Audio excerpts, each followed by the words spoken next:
Alright mga kabasketball, magbabalik itong ating Team Gilas this coming November and malapit na yan para nga po dito sa susunod na windows ng FIBA Asia Cup Qualifiers.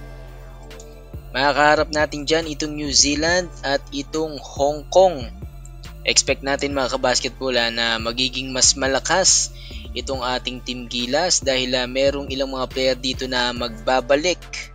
Yung iba nga dyan galing sa injury kagaya nitong si AJ Edu na ina-expect natin na magbabalik na dito sa ating Team Gilas galing sa kanyang injury. And dahil nga itong si Benny Boatwright ay meron pa rin injury hanggang sa ngayon at yung kanyang naturalization ay hindi pa po natatapos. Siyempre kabasketball, nandyan pa rin po yung ating resident naturalized players na si Justin Brownlee para tulungan pa rin itong ating Gilas. And wag din natin kalimutan na nandyan pa rin itong si JC o itong si Jordan Clarkson at maaaring maging available din siya sa mga susunod na windows ng FIBA.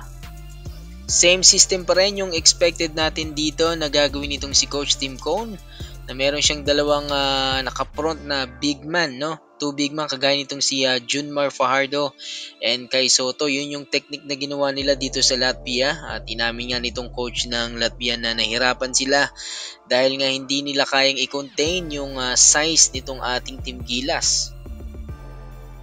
But anyway kabasketball, good decision yung ginawa nitong si Coach Tim Cone. Matatandaan natin na wag alisin sa rosters itong si AJ Edu. Dahil nga alam niya na sa mga susunod na window ng FIBA ay mapapakinabangan niya ito at makakapaglaro itong si AJ Edu at mas palalakasin pa yung front court nitong ating Team Gilas. At dahil nga nakasabay naman tayo dito halos dito sa FIBA OQT nang talunin natin itong Latvia at pahirapan itong kupunan ng Georgia. Mga kabasketball, expect natin na magiging maganda rin yung chance natin para talunin itong New Zealand na di hamak naman na mas mababa yung ranking kumpara naman sa mga nakalaban natin dito sa FIBA OQT. Siyempre inaasahan din natin na ini-scout din tayo ng mga yan itong New Zealand at yung iba pang mga team dito sa New Zealand naghahanda na rin yung mga yan para sa atin. Matagal-tagal na rin mga kabasketball na hindi natin tinatalo itong New Zealand sa isang FIBA tournament. Madalas pagkalaban natin itong New Zealand mga kabasketball talo tayo lagi. But this time mga kabasketball magkakaalaman yan at malalaman natin this coming November.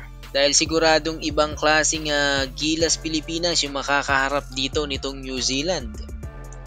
Inaasahan natin yan mga kabasketball na syempre gagawin naman itong si Coach Tim Cone yung lahat na magagawa niya para makuha yung panalo dito sa ating baluarte dahil dito gaganapin yan sa Pilipinas mga kabasketball.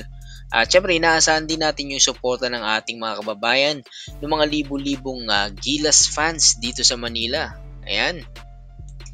And good thing mga kabasketball na 100% yung ating mga batang player dito sa ating Team Gilas. Maganda yung pinapakita nila sa kanilang mga ball club dyan sa Japan kagaya nitong si Kai Soto na may bagong koponan ngayon. Itong si Carl Tamayo at itong si Kevin Kiambao din dito naman sa Lasal maganda rin po yung laro niya. Si Dwight Ramos din kabasketball na always present dito sa ating Team Gilas every time na merong FIBA tournament. Kaya maganda mga kabasketball, ako excited ako rito sa magiging laban natin dito sa New Zealand and confident ako na kaya nating talunin itong New Zealand, no? Hindi tayo magpapa-bully o darag dito sa kanilang sistema, no? Lalo yung kanilang introduction, meron pang haka dance yan. Madalas lang talaga mga kabasketball pag nakakalaban natin sila kulang talaga tayo sa suporta, kulang tayo sa lineup. Yung last time nakalaban natin sila wala tayong naturalized player, wala tayong big man doon. So yun yung kinapitalize nila. And then yung the last time din nakalaban natin sila dito, kulang naman tayo sa height, di ba? Dahil madalas itong ating Gilas, nung nakaraang may hawak nitong Gilas small ball, no? Yung ating Gilas palagi.